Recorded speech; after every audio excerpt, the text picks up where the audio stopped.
Welcome to Muskegon Rising, a community service project of the Muskegon Rotary Club. Our purpose is to create lasting positive change. We've been doing that here since 1916. So, let's get started. Hello, I'm Aaron Mikey, your host for today's Muskegon Rising podcast. Today I'm here with Michelle Harris, the owner of The Deck, Pints and Quarts, and Harris Hospitality. Welcome, Michelle. Thank you for having me. Pere Marquette Beach is well known for its sand. In some cases, it's free sand from property owners across from the beach. Walking the breakwall during beautiful West Michigan sunsets, hosting diverse events like Burning Foot and the Muskegon Rescue Mission's Foreshore Obstacle Run. The beach also hosts one of the most popular food establishments in West Michigan, drawing customers from all over the United States, including hosting the University of Michigan football team.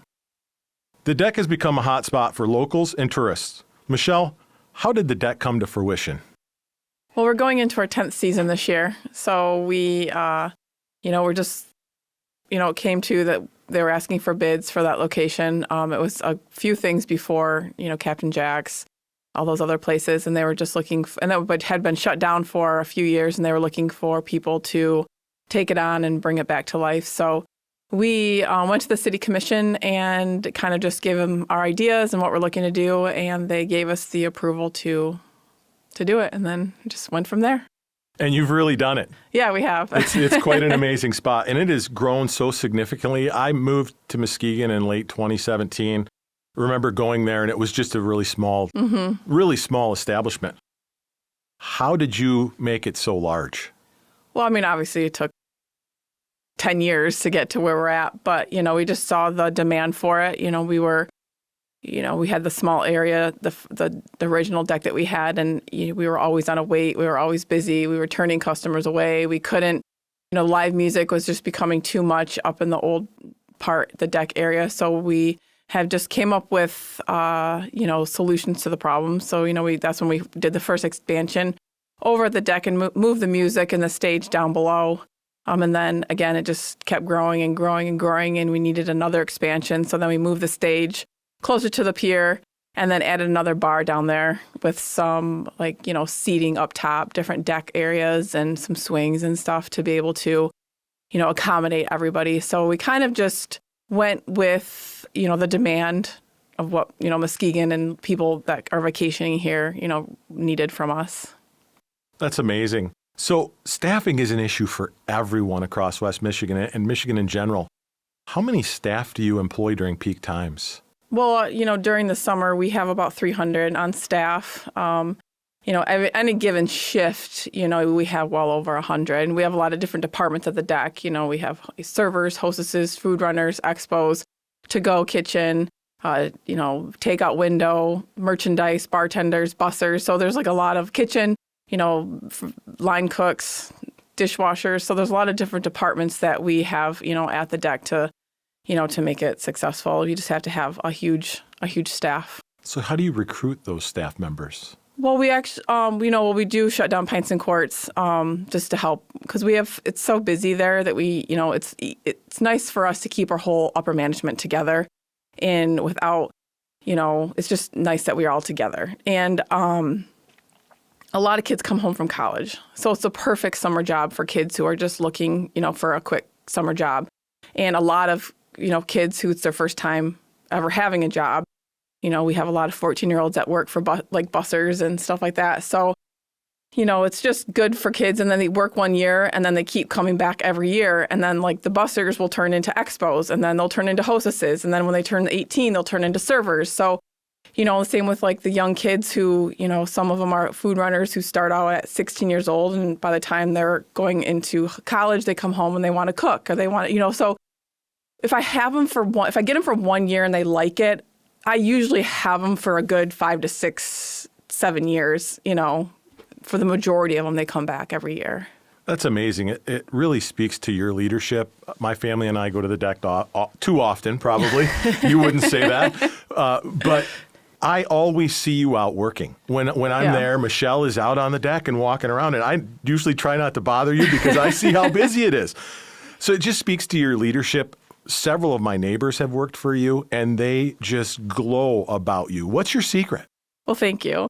And I guess my viewpoint has always been with owning a business, and especially a restaurant business, because, it is a hard business, but I have always believed in like, if I didn't have my staff, I wouldn't have the deck, And so my staff, all the way from dishwashers to bussers, are the most important part of our success, because like I said, without them, we don't have Harris Hospitality. We don't have Pints and Courts. We don't have the deck, And if I can it's my job to make sure that my staff is happy. It's the staff's job to make sure that the guests are happy. And if I give them all the tools to be successful and all the tools to be happy in their job and want to work for me year after year, it makes my job in the long run easier, because I'm not training people over and over again. And it just makes the guest experience that much better, So my husband and I just always live by the rule that, we just take care of our staff and then they take care of the rest, so we kind of just live by that. I absolutely love that philosophy. I see that at work all the time. As a leader, my job is to make sure you have the tools to get your work done. Mm-hmm. So what are some of the popular food items on the deck's menu? Dirty South nachos are probably our most popular appetizer. My favorite. And then, we, make our own, everything at the deck is homemade. We bring all our meats in fresh. Everything's processed there. It's, seasoned there. It's smoked there. We make our own sauces, our own dressings. Everything at the deck is homemade except for the French fries that we throw in the deep fryer. So we do have, a lot of, people just love, because they can tell it's homemade, So I think that, speaks volumes for how busy we are. And I think a lot of people love like the meat and threes. And, we have really good salads as well, too, which, some people like to come eat salads. So I just think, around the whole aspect of things, just a little bit of everything people like. Yeah, shout out to my neighbor, Owen McCarthy, works there. Oh, yeah. And he turned us on to the Dirty South nachos. That's all we order. Yeah, they're good. so amazing. Yeah.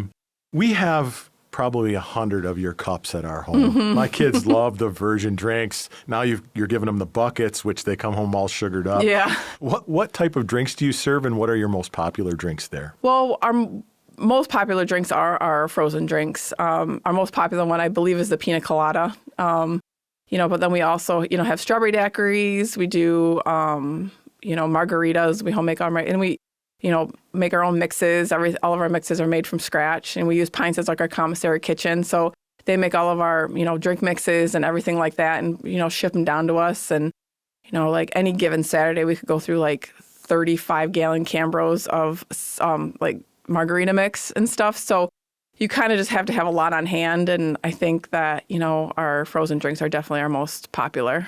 I will say, as many times as I've been there, you've never ran out of anything. Yes, which we is try really not awesome. to. So the sunsets are amazing. Mm-hmm. That really draws people in. But you have opened earlier and started closing later. Yeah. What have you done? What investments did you make to make that happen? Because it gets pretty brutal out there. Even during warm summer days, the weather changes. Yeah, and we put in a pergola system a few years ago. So, that's like a permanent awning structure, and it has like wind shade, like things that you can go up and down, so you can cover the sun if you want, or if it rains, you can cover it.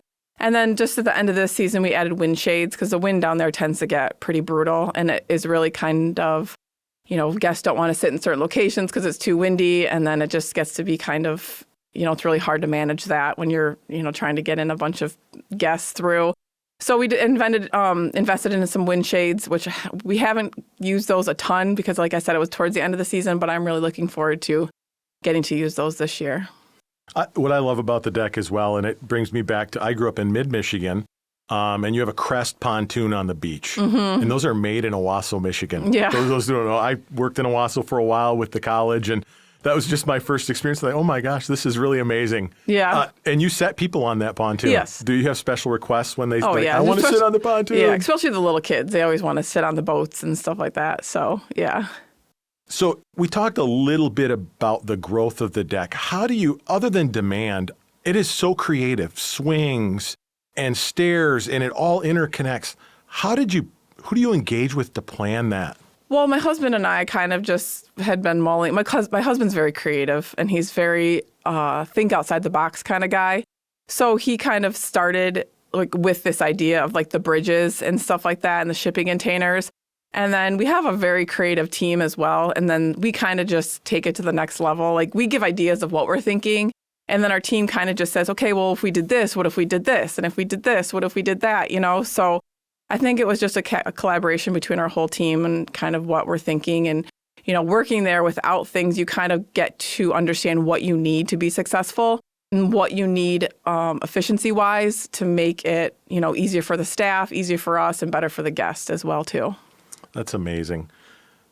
So the University of Michigan football team shows up a couple summers ago. I just happened to be down there. My kids, of course, Jim Harbaugh walked right in front of me. I had no clue. How did that happen? Well, they were supposed to go to Grand Haven originally. And I think, I don't know, Grand Haven, it just didn't work out with Grand Haven. So a couple of the coaches came at the end of the summer, or the beginning of the summer when we first opened up, and they were just looking for, you know, a location, and they wanted to tour the location and whatnot. So they did a tour, and, you know, I didn't think anything of it. And I was like, okay, well, you know, just reach out if you're thinking about coming out. And then, you know, it all just happened so fast, and they came and just had a good time. It was a lot of fun.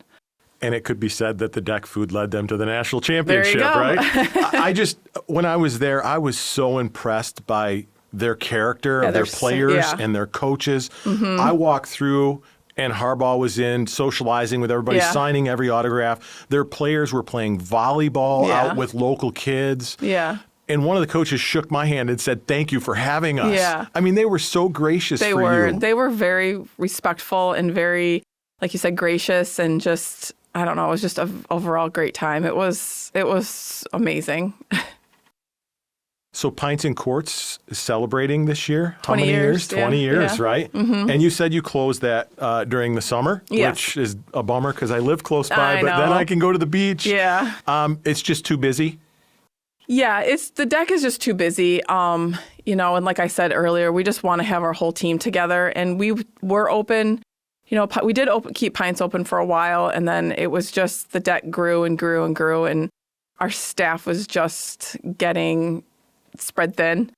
And, you know, the Pints is a little bit slower in the summertime anyway, so it's nice to be able to use Pints, like I said, as a commissary kitchen to help us with prep and everything like that, to get everything down to the deck and stuff like that. So, you know, as much as I would like to keep Pints open all year, you know, it's just the logistics of it all is just, you know, the back of the house, we have a core group of guys, and we maybe hire, you know, 4 or 5 guys who come home for college, you know. But in order to run that place, you know, the way we want it ran and how we need to have it ran, it's just better to have our top guys at the deck. Makes sense. And you're a perfectionist. You want it to be perfect, right?